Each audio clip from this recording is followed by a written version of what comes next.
الرحيم والذين كذبوا بآياتنا ولقاء الآخرة حبطت أعمالهم وقال النبي صلى الله عليه وسلم أنا خاتم النبيين لا نبي بعدي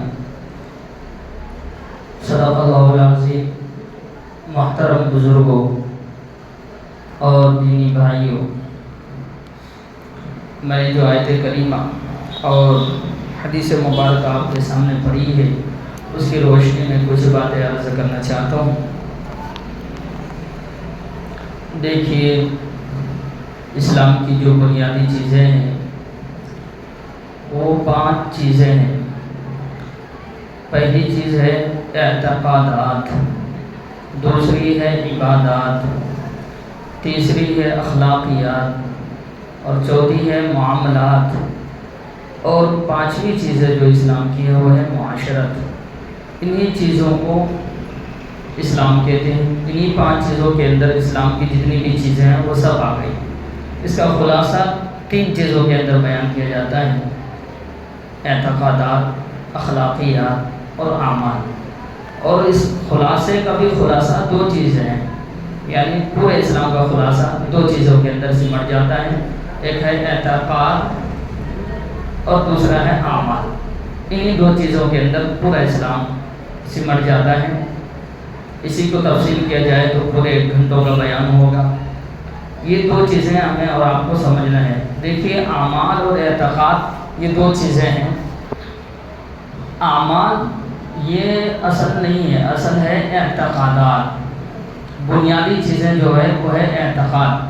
ایسا اس کو سمجھیے جیسے انسان کے جسم کے اندر ایک تو جسم ہے انسان کا اور ایک چیز ہے انسان کے جسم میں دل. تو اعتقاد کی حیثیت، عقیدے کی حیثیت اسلام میں دل کے جیسے ہے، اور اعمال کی حیثیت جسم کے جیسے ہے. جسم کا کچھ حصہ اگر کاٹ دیا جائے، نکال دیا جائے تو ایسا نہیں کہ انسان زندہ نہیں رہے گا، زندہ ہی رہتا ہے. انسان کے ہاتھ کاٹ دیے جائے، انسان کے پیر کاٹ دیے جائے تو ایسا نہیں کہ انسان مر جائے گا. لیکن اگر جو چیزیں اصل ہے انسان کی جسم کے اندر وہ ہے دل، اگر اس کا کچھ حصہ بھی کاٹ دیا جائے تو انسان زندہ نہیں رہے گا. اسی طرح اسلام میں عقیدہ ہے، اعتقاد ہے، عقائد ہے. جس طرح انسان کے جسم کے اندر دل کی حیثیت ہے، دل کا مقام ہے، ایسے ہی اسلام کے اندر اعتقاد، عقیدہ، ایمان کی حیثیت ہے دل کے جیسے. اگر دل کا کچھ حصہ کاٹ دیا جائے انسان کا بدن زندہ نہیں رہے گا. ایسے ہی اعتقاد کے سلسلے میں سمجھ لینی چاہیے.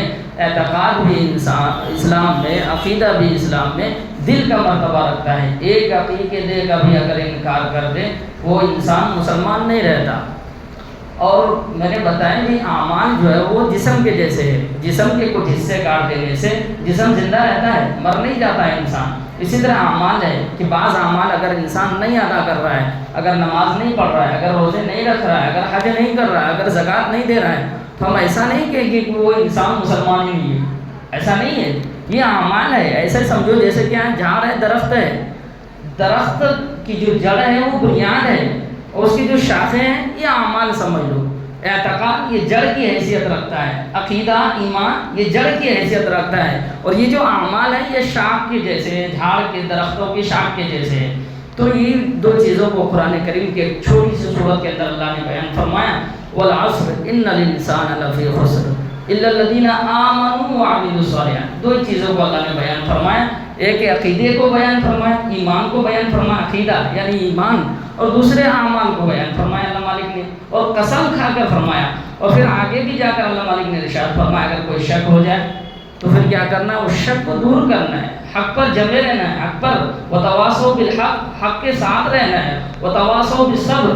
اعمال کے اندر جو فساد آتا ہے، بگاڑ آتا ہے، وہ خواہشات کی وجہ سے آتا ہے. اعمال کے اندر بگاڑ جو آتا ہے وہ خواہش کی بنیاد پر آتا ہے. اللہ مالک نے کہا صبر کرو تمہارے اعمال ٹھیک ہو جائیں گے. کیا ہو جائیں گے؟ بھئی نماز نہیں پڑھ رہا ہے، روزے نہیں رکھ رہا ہے، جتنے بھی اعمال ہیں اسلام کے، غلط چیزوں سے، گناہ کی چیزوں سے نہیں بچ رہا ہے. کیوں وہ نہیں بچ رہا ہے؟ اس لیے نہیں بچ رہا ہے کہ اس کے خواہش، انسان کے اندر جو خواہشات ہیں نا وہ اس کو نہیں بچنے دے رہا. اللہ مالک نے کہا بچو، کیا کرو؟ صبر کرو، خواہشات سے بچ جاؤ گے، تمہارے اعمال ٹھیک ہو جائیں گے. اور اگر عقیدے کے اندر گڑبڑی ہو جائے، عقیدے کے اندر خرابی پیدا ہو جائے، ایمان کے اندر خرابی پیدا ہو جائے، تو پھر کیا کرو؟ اس کو دور کرنے کی کوشش کرو، اس شبے کو دور کرو، اس شک کو دور کرو، غور و فکر کر کے دور کرو. نہیں معلوم ہو رہا ہے، اپنے اندر سوچنے کی وجہ سے نہیں معلوم ہو رہا ہے، پھر کیا کریں؟ جو بزرگ ہے، علماء ہیں، اس سے پوچھیں، اس شک کو دور کریں. تو دو چیزیں ہیں جو اسلام کا خلاصہ ہے. ایک ہے عقیدہ، انسان کا جو بنیادی چیزیں ہیں وہ عقیدہ ہے، نظریہ اس کا اللہ کے بارے میں، رسول اللہ کے بارے میں، جنت کے بارے میں، جہنم کے بارے میں، آخرت کے بارے میں، کتابوں کے بارے میں. اس کے سلسلے میں انسان کا نظریہ کیا ہے، اس کا عقیدہ کیا ہے، اس کی رائے کیا ہے اللہ کے بارے میں، اللہ کے وجود کے بارے میں کیا یقین ہے اس کا. اسی کو عقیدہ بولتے ہیں، اس کو بولتے ہیں عقیدہ. عقیدہ ٹھیک ہے آپ کا، نظریہ ٹھیک ہے آپ کا، ایمان ٹھیک ہے آپ کا. ایمان ٹھیک ہے، عمل کا ثواب ملے گا. لیکن اگر ایمان ہی ٹھیک نہیں ہے آپ کا تو عمل کا ثواب ہی نہیں ملے گا. اس لیے ہم کہہ رہے ہیں کہ بھئی اگر ایک انسان کا ایمان ٹھیک ہے، اگر وہ نماز نہیں بھی پڑھ رہا جب بھی مسلمان ہے، وہ روزے نہیں بھی رکھ رہا جب بھی ہم اس کو غیر نہیں کہیں گے، کافر نہیں کریں گے. کیوں؟ بھئی اس کا اعتقاد ٹھیک ہے، اس کا یقین ٹھیک ہے، اس کا دل کا یقین اللہ کے ساتھ ٹھیک ہے، رسول اللہ کے ساتھ ٹھیک ہے، کتابوں کے ساتھ ٹھیک ہے، تو وہ مسلمان ہے. وہ کیا ہے؟ مسلمان ہے، اس کو ہم غیر نہیں کہیں گے. کیوں؟ اصل تو معلوم ہوا کہ اصل چیزیں وہ انسان کا یقین ہے، انسان کا اعتقاد ہے، انسان کا ایمان ہے. ایمان ٹھیک ہے، عمل کا ثواب ملے گا. ایمان ٹھیک نہیں، عمل کا ثواب نہیں ملے گا. تو گزشتہ جو میں آپ کے سامنے کچھ باتیں آئی تھی کہ اللہ تبارک و تعالیٰ کی ذات کے بارے میں، کہ اللہ کی ذات موجود ہے، اللہ کی ذات موجود ہے اور ہے بھی ایک ہی ہے، اور ہے بھی ایک ہی ہے. اس کے اوپر دلیلیں بھی آپ کے سامنے بیان کیا گیا تھا. ہے بھی ایک ہی ہے. یہ اعتقاد انسان کا ہونا کہ بعض لوگوں کو شبہ و شبہات ہوتے، پتہ نہیں ہے کہ نہیں، پتہ نہیں ہے کہ نہیں. ایسے لوگوں کی تعداد بھی دنیا کے اندر پائی جاتی ہے جو اللہ کے وجود کا انکار کر رہے ہیں. خاص طور پر جو دنیاوی تعلیم پڑھے ہوئے لوگ ہیں، جو دنیاوی تعلیم پڑھے ہوئے نوجوان ہیں، اس کو شک رہتا ہے، شبہ رہتا ہے، کیونکہ وہ دہریہ قسم کے استاد بھی ویسے ہی ہوتے ہیں، پڑھانے والے ویسے ہی، ان کے نظریے ویسے، پڑھنے والوں کے بھی نظریے ایسے ہی رہتے ہیں. تو اللہ کے وجود کے سلسلے میں اس کا قائل ہونا، اس کا ماننا، اگر اللہ کے وجود کو تسلیم نہیں کر رہا ہے تو وہ مسلمان ہی نہیں ہے. اسی طرح ماننے کے ساتھ ساتھ یہ بھی ماننا ضروری ہے کہ اللہ کی ذات ایک ہی ہے. وہ اپنی ذات کے اندر بھی ایک ہے اور اپنی صفتوں اور اپنے ناموں کے اندر بھی یکتا ہے. وہ نہ اس کی ذات میں کوئی شریک ہے اور نہ ہی اللہ تبارک و تعالیٰ کی جتنی بھی صفات ہیں ان صفتوں کے اندر، ان خوبیوں کے اندر، دنیا کا کتنا ہی بڑا انسان کیوں نہ ہو، وہ اس کی ذات میں نہیں شریک ہے اور نہ ہی ان کے خوبیوں اور صفتوں کے اندر اور نہ ہی ان کے ناموں کے اندر شریک ہے. یہ بھی ماننا ہے. اور اسی طرح اس کا بھی اقرار کرنی چاہیے کہ بھئی اللہ کی ذات ہے اور ہے بھی ہر جگہ، ہے بھی ہر جگہ موجود ہے. اللہ کی ذات ہے اور ہے بھی ہر جگہ موجود ہے. بہت سارے فرقے دنیا میں وجود میں آئے جو اللہ کی ذات کو مانتے تو ہے، مانتے ہیں، وجود کو بھی مانتے ہیں، ایک ہونے کو بھی مانتے ہیں، لیکن ہر جگہ نہیں مانتے. وہ کہتے ہیں اللہ تبارک و تعالیٰ کی ذات ہر جگہ نہیں ہے، بس وہ عرش پہ ہے، بس وہ عرش پہ ہے، ہر جگہ نہیں ہے. وہ قرآن کی آیت سے استدلال بھی کرتے ہیں. ان کا استدلال، وہ قرآن کی آیت سے استدلال کرتے ہیں. اللہ مالک فرما رہے ہیں الرحمن علی العرش استوى، اللہ مالک عرش پر مستوی ہو گئے. اس آیت سے وہ دلیل دے رہے کہ اللہ صرف عرش پہ ہے، ہر جگہ نہیں ہے. تو ہمارا اور آپ کا عقیدہ یہی ہے کہ بھئی اللہ کی ذات ہر جگہ موجود مانتے ہیں اور یہی صحیح ہے. قرآن کرے اگر ہم یہ کہتے ہیں کہ بھئی اگر اللہ عرش پہ ہے صرف، جیسے وہ لوگ کہہ رہے ہیں، تو پھر موسیٰ علیہ السلام کو کوہ طور پر اللہ نے کیوں بلایا؟ تمہارا ہو رہا ہے اللہ تبارک و تعالیٰ کوہ طور پر ہے، کیونکہ اگر اللہ مالک عرش پہ ہوتا تو اللہ کو حضرت موسیٰ علیہ السلام کو عرش پہ بلانا تھا. ملنے کے لیے اللہ نے کہاں بلایا؟ کوہ طور پر. تو اس کی دلیلیں تو ٹوٹ گئی. وہ کہہ رہے ہیں کہ صرف عرش پہ ہے، ہم کہہ رہے ہیں ہر جگہ موجود ہے. تو پھر عرش پر، پھر موسیٰ کو کوہ طور پر نہیں بلانا تھا، عرش پر بلانا تھا. پھر مصلیوں کو، نمازیوں کو مسجد میں نہیں بلانا تھا. اس کا تو مطلب یہ ہے کہ ہم مسجد میں آئے، اللہ مسجد میں ہے. موسیٰ علیہ السلام طور پر گئے، معلوم ہو رہا ہے کہ موسیٰ اللہ مالک طور پر ہے.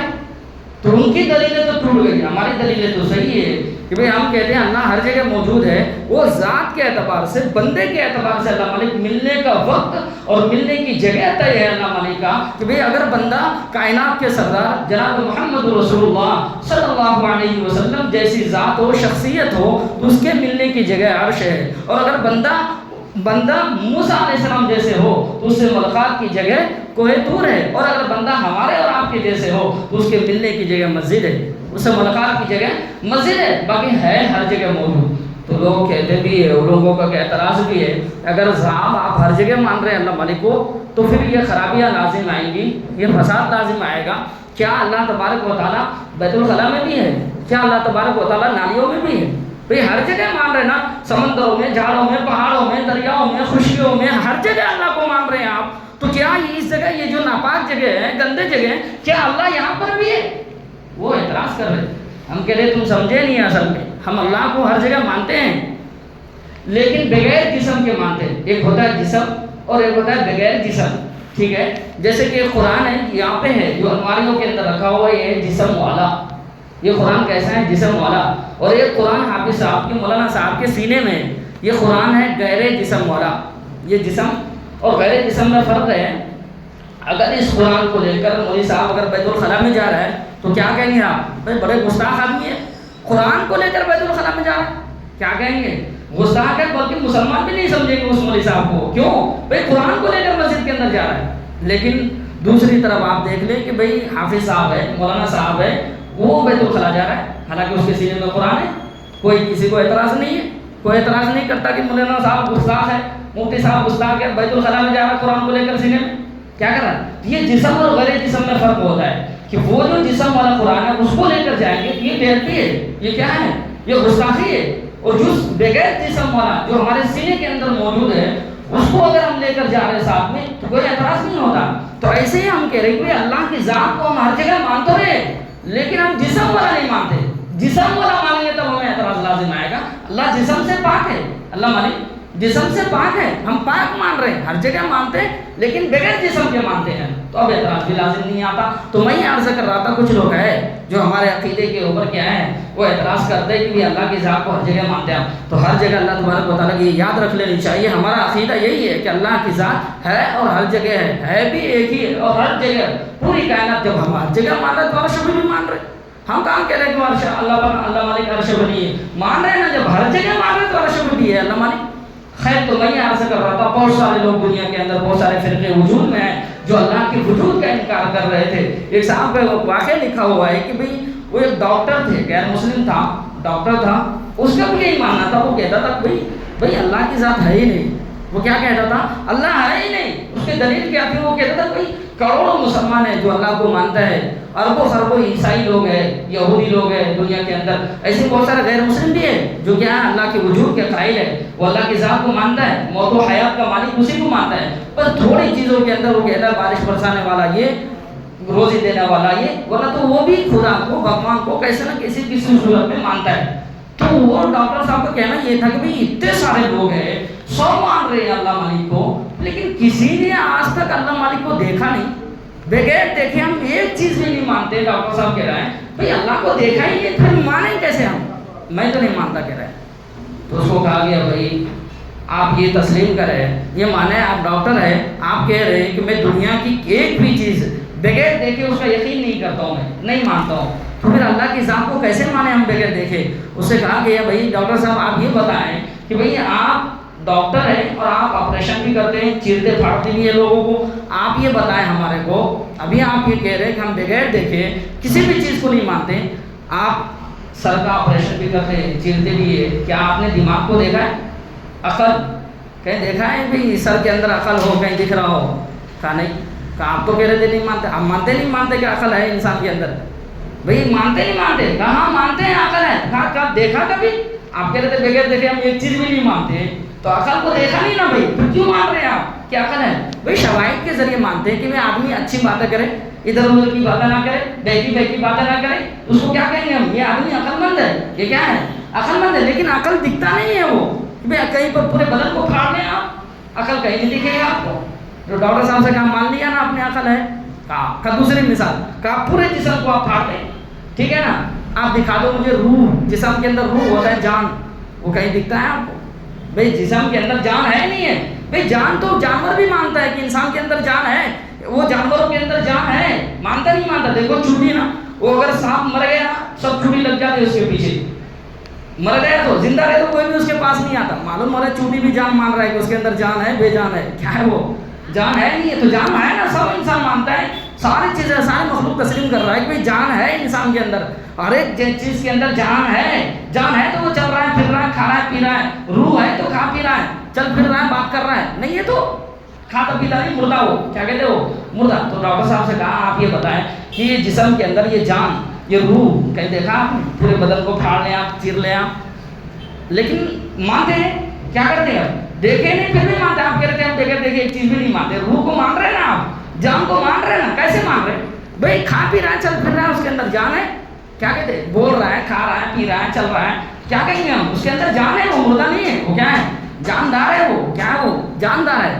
کہا چلو تیسری مثال, کہا آپ نے چلتے چلتے جنگل کے اندر ایک گھر دیکھا, بالکل کوئی بنانے والا وہاں کوئی نہیں دکھ رہا ہے, جانور بھی نہیں دکھ رہا ہے, انسان بھی نہیں دکھ رہا ہے, گھر آپ نے جنگل کے اندر دیکھا, تو کیا اندازہ لگائیں گے آپ, اس کو کس نے بنایا ہوگا, ہاتھیوں نے, کس نے بنایا ہوگا, جانوروں نے, نہیں بھئی اندازہ لگائیں گے اس کو دیکھ کر بھی اس گھر کو بنانے والا کوئی انسان ہوگا, لیکن ہم نے اس کو دیکھا نہیں, وہ انسان بنانے والا کیسا تھا, گورا تھا, کالا تھا, لمبا تھا, کیسا تھا نہیں معلوم, لیکن دیکھ کر اندازہ لگ رہا ہے کہ یہ گھر کیا ہے, انسان نے بنایا ہوگا, کس نے بنایا ہوگا, جانور تو بنا نہیں سکتا ہے گھر.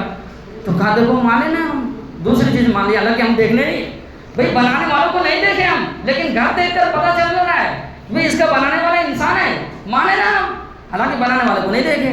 کہا چلو تیسری چیز ہے, بھئی ہمارا کوئی جانور گم ہو گیا, چوتھی چیز, ہمارا جانور کیا ہو گیا, گم ہو گیا, بھگ گیا کہیں پہ, اب ہم کیا کریں گے, ہم نے جاتے ہوئے دیکھا نہیں, لیکن اس کے پیر کے نشانات پڑے رہتے, اگر جانور گئے کدھر تو ریتی ہے, کچی زمین ہے, تو پیر کے نشان پڑ جاتے ہیں, کیا ہو جاتے, تو ہم اس سے اندازہ لگاتے ہیں ہمارا جانور ادھر بھاگا ہوگا, کیا ہوگا, خیر ہم نے دیکھا نہیں, مانا نا بھائی, کیا کے ذریعے سے مانا, نشانات کے ذریعے سے مانا. کہ ڈاکٹر صاحب ایسے ہی اللہ تبارک و تعالیٰ کی ذات کو ہمیں اس دنیا کے اندر کیسے ماننا ہے, ہم نے دیکھا تو نہیں ہے, لیکن مشاہدات کے ذریعے ماننا ہے, بھائی اس کے نشانات کے ذریعے پہچاننا ہے. کیا یہ انسان کو, جسم کو, انسان کی عقل کو, انسان کے دل و دماغ کو کوئی انسان بنا ہی نہیں سکتا ہے. پوری دنیا کے لوگ مل جائیں, ایک آنکھ نہیں بنا سکتا ہے, پوری دنیا کے ڈاکٹر مل جائیں, نہیں بنا سکتا ہے ایک انسان کو. تو معلوم ہو رہا, ماننا پڑے گا نا بھئی, یہ کس انسان کو جب نہیں بنا پا رہا کوئی, اس کا بنانے والا بھی تو کوئی ہوگا نا, کوئی تو نہیں بنا سکتا ہے, تو دنیا کے اندر کوئی نہیں بنا سکتا ہے, تو بنانے والا کوئی تو ہوگا, خود بخود تو وجود میں نہیں آ سکتا, اسی کا نام مان رہا ہے. اور ڈاکٹر صاحب نے مان لیا. تو میں یہ عرض کر رہا تھا, بہت سارے شکوک و شبہات رہتے لوگوں کو, وہ اپنے آپ وہ دور کریں, ہم لوگوں سے پوچھیں, بزرگوں کی صحبت میں رہیں, اللہ والوں کی صحبت میں بیٹھیں, نہیں معلوم ہو رہا ہے, غور و فکر کر رہے ہیں, نہیں معلوم ہو رہا ہے, اس شک کو دور کر رہے ہیں, اللہ کے وجود کو مانیں, ایسے اللہ کے ایک ہونے کو مانیں, ایسے اللہ تبارک و تعالیٰ کی ہر جگہ موجود ہونے کو مانیں. اسی طرح عقیدے کے اندر دوسری چیزیں آتی ہیں جو آمنت باللہ و ملائکتہ, یعنی فرشتوں پر ایمان لانا. فرشتوں پر ایمان لانے کا مطلب کیا ہے, دیکھو یہ عقیدے یہ اصل ہے, اعمال اصل نہیں ہے, اصل کیا ہے, عقیدہ. عقیدہ ٹھیک ہے, تمہارا یقین ٹھیک ہے نا دل کا, آپ مسلمان ہیں, نماز نہ پڑھیں آپ, روزے نہ رکھیں آپ, زکات نہ دیں آپ, حج نہ کریں آپ, جب بھی آپ جنت میں جائیں. کیوں, آپ کا ایمان صحیح ہے بھائی. ہو سکتا ہے نماز نہ پڑھنے کی وجہ سے تھوڑے دن آپ جہنم میں چلے جائیں, اللہ مالک سزا دے کر پاک کر دیں آپ کو, لیکن اگر یقین صحیح نہیں ہے آپ کا نا, تو آپ جنت میں نہیں جا سکتے, آپ مشرک ہیں. ایک چیز کا بھی اگر اسلام کی ایک بنیادی چیز کا, ایک عقیدے کا بھی اگر آپ کو شک ہے اس کے اندر, ایک عقیدے کا بھی انکار کر دے رہا, تو آپ کافر ہیں, آپ مسلمان ہی نہیں ہیں. تو سب سے اہم چیز جو ہے اسلام میں وہ عقیدہ ہے, یقین ہے دل کا. تو آمنت باللہ و ملائکتہ, کہ فرشتوں کو ماننا. فرشتوں کو ماننے کا مطلب کیا ہے, ماننے کا مطلب یہ ہے کہ اس کو بھائی تصور رکھیں, یقین رکھیں, اللہ مالک نے جیسے ہمارے کو اور آپ کو مٹی سے بنایا ہے, مٹیوں سے بنایا ہے, جناتوں کو آنکھ سے اللہ مالک نے پیدا کیا ہے, ایسے فرشتوں کو اللہ مالک نے بنایا, اس کو نور سے بنایا اللہ مالک نے. کیسے, نور سے. عمر دولت کچھ بھی نہیں ہوتے, وہ اللہ تبارک و تعالیٰ کی نافرمانی کرتے ہی نہیں. جیسے انسان کے اندر خواہش کا جذبہ ہے, انسان کے اندر مادہ ہے, اللہ نے پیدا کیا اس کے اندر, بھائی زنا کرنے کا من کرتا ہے, اس کا شراب پینے کا من کرتا ہے, جوا کھیلنے کا من کرتا ہے, سود کھانے کا من کرتا ہے. کیوں, اللہ نے گناہ کا مادہ اس کے دل کے اندر پیدا کیا ہے. نیکی بھی کر سکتا ہے, وہ برائی بھی کر سکتا ہے. فرشتے کے اندر ایسا نہیں ہے, اللہ مالک نے صرف خیر ہی خیر پیدا کیا اس کے اندر, وہ گناہ کر ہی نہیں سکتا ہے. وہ سوچ کر بھی شراب پینے نہیں جائے گا, وہ سوچ کر بھی سود کا کاروبار نہیں کر سکتا. کیوں, اللہ نے وہ مادہ اس کے دل میں پیدا ہی نہیں کیا ہے. وہ معصوم ہوتے, بالکل معصوم ہوتے, وہ خطا سے غلطیوں سے معصوم ہوتے. تو یہ یقین رکھنا, اللہ مالک نے فرشتوں کو بنایا, نور سے بنایا اللہ مالک نے، وہ غلطی نہیں کرتے. اسی طرح وہ اللہ نے جو احکام اس کے ذمہ دے دیا وہ اس کو بخوبی انجام دیتے ہیں، اس کی نافرمانی نہیں کرتے، اس کے خلاف ورزی نہیں کرتے. مان لینا ہے قرآن میں فرشتوں کا تذکرہ ہے، جنات بعض لوگ مانتے نہیں، کہتے ہم نے دیکھا ہی نہیں فرشتوں کو، کیسے مانے ہم؟ کہتے یہ کندھے پر ہے، یہ کندھے پر ہے، کہاں دکھ رہا ہے ہمارے کو؟ کیا کہہ رہا ہے بھئی؟ ہمارے کو دکھتا کہاں ہے؟ جب ہم دیکھ ہی نہیں رہے تو مانیں گے کیسے ہم کہ بھئی دائیں طرف کے جو فرشتے ہیں کندھے پر وہ نیکی کا کام، نیک اعمال لکھ رہے ہیں، ادھر والے بائیں والے برے اعمال لکھ رہے ہیں، کہاں دکھ رہے ہیں میرے کو؟ میں تو ایسا جھٹک دے رہا ہوں. دیکھو فرشتے کے بھی جسم ہوتے ہیں جیسے انسانوں کے ہوتے ہیں فرشتے، لیکن اس کے جسم جو ہوتے ہیں نا بہت باریک ہوتے ہیں، اس کے جسم بہت باریک ہوتے ہیں، وہ ہماری نظروں سے غائب ہے، ہم اس کو نہیں دیکھ پا رہے. وہ ہمارے کو دیکھ رہا ہے، ہم اس کو نہیں دیکھ پا رہے. قرآن کہہ رہا ہے لَهُ مُعَقِّبَاتٌ مِّن بَيْنِ يَدَيْهِ وَمِنْ خَلْفِهِ يَحْفَظُونَهُ مِنْ أَمْرِ اللَّهِ. قرآن کہہ رہا ہے تمہارے آگے تمہارے پیچھے حفاظت کرنے والے رہتے. کون رہتے؟ فرشتے رہتے، اللہ کے حکم سے حفاظت کرتے. ورنہ انسان کا تھوڑے دن زندہ رہنا اس دنیا کے اندر بہت مشکل ہوتا. کیا ہوتا؟ بہت مشکل ہوتا ہے. یہ فرشتے حفاظت کر رہے ہیں، ہم سو رہے ہوتے، ہمارے کانوں کے اندر ہمارے ناکوں کے اندر اگر چوڑیاں بھی گھس جائے نا دماغ ختم، مر جاتے ہم. کیا ہو جاتے؟ وہ کاٹ کر مار دیتی ہمارے. یہ حفاظت کون کر رہا ہے؟ یہ ہم جاتے جاتے چلتے چلتے ایسا لگتا ہے ہم گر جائیں گے، بچ جاتے. وہ گاڑیوں کے اندر چلے جاتے ہم، ہمارا ایکسیڈنٹ ہو گیا، ہم گاڑیوں کے اندر چلے گئے، ہم بچ گئے. یہ حفاظت کرنے وہ کون مدد کر رہا ہے؟ کون بچا رہے تھے؟ گاڑی فرشتے حفاظت کرے. تیری موت تھی نہیں، کیا تھی؟ موت تھی نہیں اس لیے بچ گیا. جب موت لکھ دیا اللہ مالک نے کہ اس گاڑی سے اس ایکسیڈنٹ سے مر جائے گا، وہ فرشتے ہٹ جاتے ہیں، حفاظت کرنا بند کر دیتے، مر جاتا ہے انسان. کیا ہو جاتا ہے؟ تو آگے بھی پیچھے بھی انسان کی حفاظت کر رہا ہے. فرشتے لوگ کہہ رہا ہے کہ فرشتے ہمارے کو دکھ رہے. بھائی ماننے کے لیے دیکھنا ضروری نہیں ہے. میں نے ابھی مثال دیا نا آپ کے سامنے. ماننے کے لیے ہم نے امریکہ دیکھا نہیں، سعودی عرب دیکھا نہیں، مان رہے نہیں مان رہے ہیں. بھائی شواہد کیسے نہیں مان رہے؟ لوگ آ رہے جا رہے بتا رہے ہمارے کو تو مان رہے ہیں. کیا کر رہے ہیں؟ ایسے ہی فرشتوں کو دیکھ، بہت ساری چیزیں ہیں دنیا کے اندر جو ہماری نظروں سے غائب ہے لیکن ہم مانتے ہیں. ہوا موجود ہے، دیکھے کبھی ہم نے؟ آپ نے نہیں دیکھا نا بھائی ہوا صاحب آ رہے ہو کبھی؟ یہاں ہوا صاحب موجود ہو؟ کہاں ہے ہوا؟ دکھ رہا ہے؟ نہیں دکھ رہا ہے، لیکن مان رہے نا ہوا ہے. تو بہت ساری چیزیں ایسی ہیں جس کو ہم جو ہماری نظروں سے غائب ہم مان رہے ہیں. تو پھر اس کو مان لو نا بھائی. قرآن نے کہا فرشتے ہیں، مان لو. کیا کہا بھائی؟ قرآن یہ اللہ کی کتاب ہے، اللہ کی کتاب نے کہہ دیا مان لو. بھائی جو دنیا کے سب سے سچے انسان ہے محمد رسول اللہ صلی اللہ علیہ وسلم، اس نے خبر دی حدیثوں کے ذریعے سے کہ یہاں فرشتے ہیں تمہارے ساتھ، مان لو. اس سے زیادہ سچا دنیا کے اندر کوئی ہو ہی نہیں سکتا. جب اس نے خبر دے دی مان لو، قرآن نے خبر دے دی مان لو. اس میں یہ سوچنے کی کیا ضرورت ہے کہ ہے ہی نہیں، دکھائی دے رہا، نہیں دیکھا ہے. بول رہا ہے نا، قرآن کہہ رہا ہے نا، مان لینا ہے. تو یہ فرشتوں پر ایمان لانا ہے. اسی طرح جو ہے نا جو تیسرا عقیدہ ہے آمنت باللہ و ملائکتہ و کتبہ، کہ اللہ کی جتنی بھی کتابیں ہیں ان تمام کتابوں کو بھی ماننا ہے. اللہ کی جتنی بھی کتابیں ہیں کہ بھئی اللہ تبارک و تعالیٰ نے حضرت آدم علیہ السلام سے لے کر ہمارے نبی حضرت محمد صلی اللہ علیہ وسلم تک بہت سارے نبیوں کو بھیجا اللہ مالک نے. کم و بیش تعداد بتایا جا رہا ہے حدیث پاک کے اندر کہ 1.25 لاکھ نبی کو اللہ مالک نے بھیجا.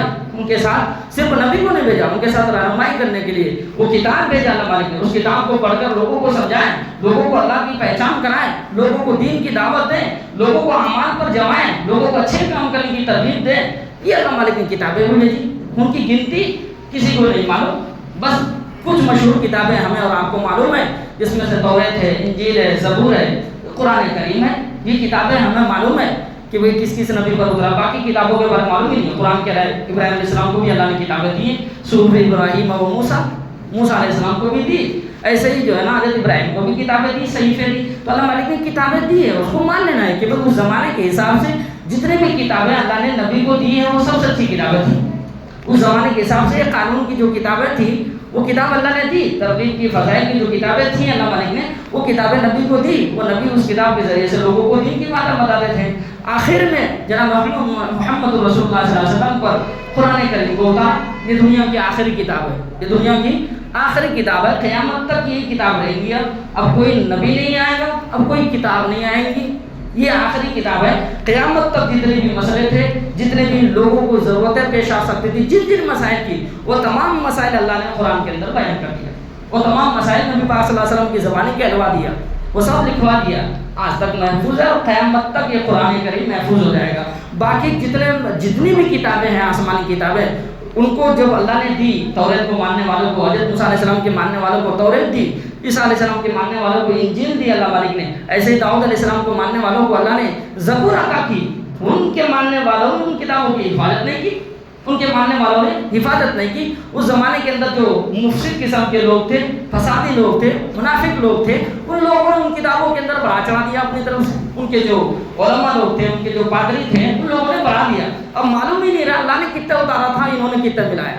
تو ان کتابوں کے اوپر اب اعتبار نہیں ہے. باقی دیکھو دنیا کے اندر نظام یہی ہوتا ہے کہ اللہ تبارک و تعالیٰ نے ایک نبی کو بھیجا، اس کے ساتھ کتابیں بھیجی، اس کے ساتھ کتابیں دی. پھر تھوڑے دنوں کے بعد وہ نبی دنیا سے چلے گئے، اس کے ماننے والے بھی دھیرے دھیرے ختم ہو گئے.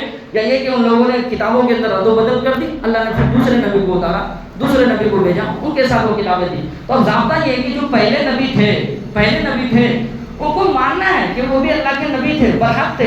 ان کے پاس جو کتابیں تھیں وہ بھی سچی کتاب تھی، آسمانی کتاب تھی. اللہ کے نبیوں نے اس کو اپنی طرف سے بنا کر نہیں پیش کر دیا تھا، بلکہ وہ بھی سچی کتاب تھی. اب جو دوسرے نبی ہے اس کو ماننا ہے، اس کو کیا کرنا ہے؟ ماننا ہے. اب وہ جو قانون اس کتاب میں تھا، اس قانون کو کیا کرتے اللہ مالک؟ بدل دیتے.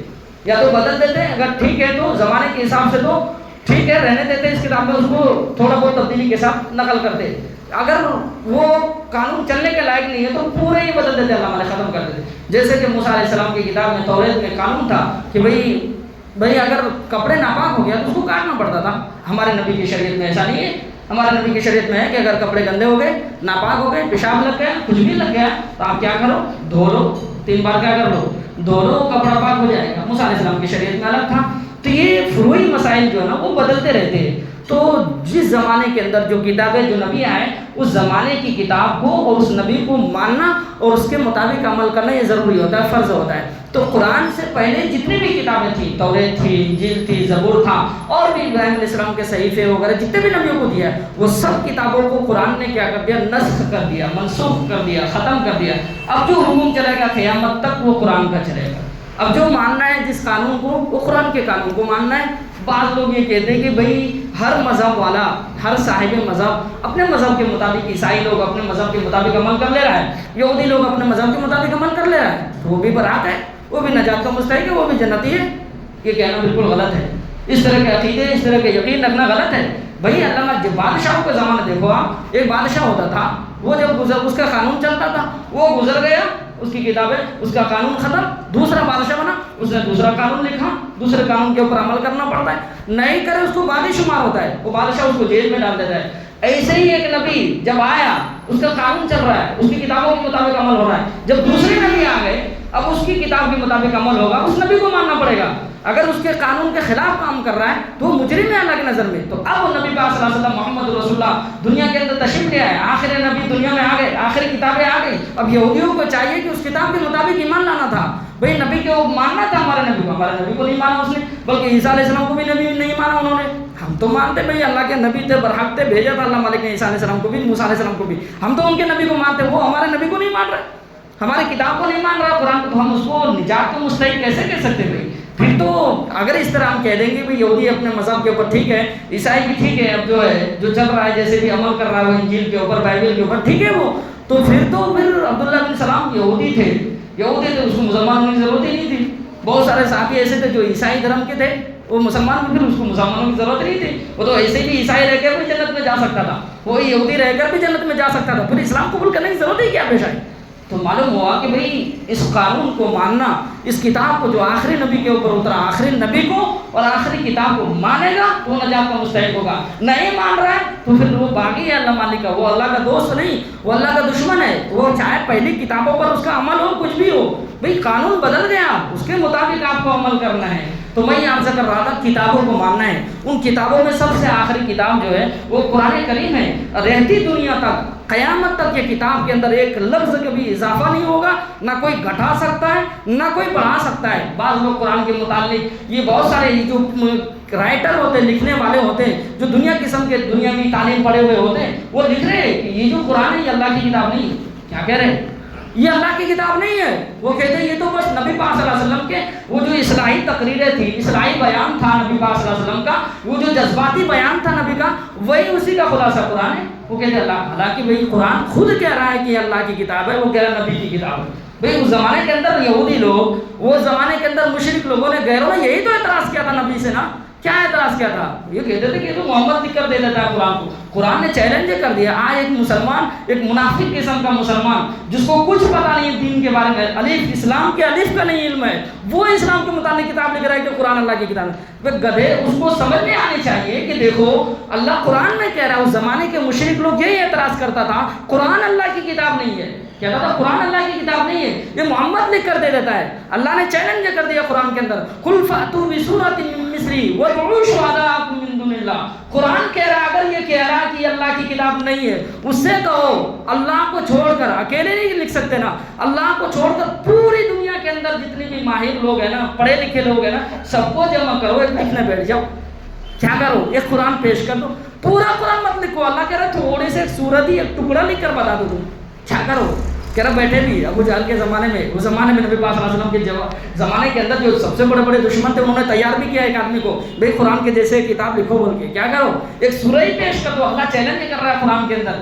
کہہ رہا نہیں لکھ پائے وہ لوگ. کیا کر پائے؟ بھئی انسان کا کلام ہے، انسان کی بات ہے، انسان نقل کر سکتا ہے. میری بات، مولانا صاحب مفتی صاحب کی بات دوسرے کو نقل کر سکتے ہیں آپ کہ مولانا صاحب ایسا کہہ رہے تھے. بھئی یہ انسان کا کلام ہے ہی نہیں، کیسے نقل کرے گا؟ بھئی کیسے اس کو اتارے گا؟ کیسے دوسرا اس جیسے قرآن لکھ دے گا؟ دیکھ ہی نہیں پائے گا. میں بھی عربی جانتا ہوں، میں بھی عربی جانتا ہوں. وہ عرب کے لوگ تو عربی داں تھے. وہ کیا تھے؟ وہ چھوٹے چھوٹے بچے لوگ بڑے بڑے اشعار کے ماہر تھے، بہت 100 اشعار سنا دیتے تھے چھوٹے چھوٹے. وہ عربی میں، قرآن بھی عربی میں، وہ بھی عربی سے نہیں لکھ سکے. ہم کہاں سے لکھ سکیں گے؟ نہیں لکھ پائے. قرآن چیلنج کر رہا ہے تو معلوم ہو رہا ہے کہ انسان کا کلام نہیں ہے. انسان کا کلام ہوتا نقل کر دیتا، الحمد جیسے بنا دیتا، کوئی سا بھی لفظ نہیں بنا سکا. کہہ رہا ہے اس زمانے سے لے کر قیامت تک نہیں ہے. نبی پاک صلی اللہ علیہ وسلم کا معجزہ ہے یہ، اور یہ قیامت تک کے لیے چیلنج ہے. اگر کوئی انسان یہ کہہ رہا ہے، چاہے وہ مسلمان ہو کوئی بھی ہو، اگر کسی کو شک ہے قرآن کے بارے میں کہ اللہ کی کتاب نہیں ہے، آج بھی قرآن کا چیلنج ہے. آپ پورے لوگوں کو، سب کو بٹھا لو، جتنے بھی سائنٹسٹ لوگ ہیں، ماہر لوگ ہیں نا عقلوں کے، سب کو بٹھا لو اور لکھنا شروع کرو. اللہ کہہ رہا ہے ایک چھوٹی سی صورت پیش کر دو.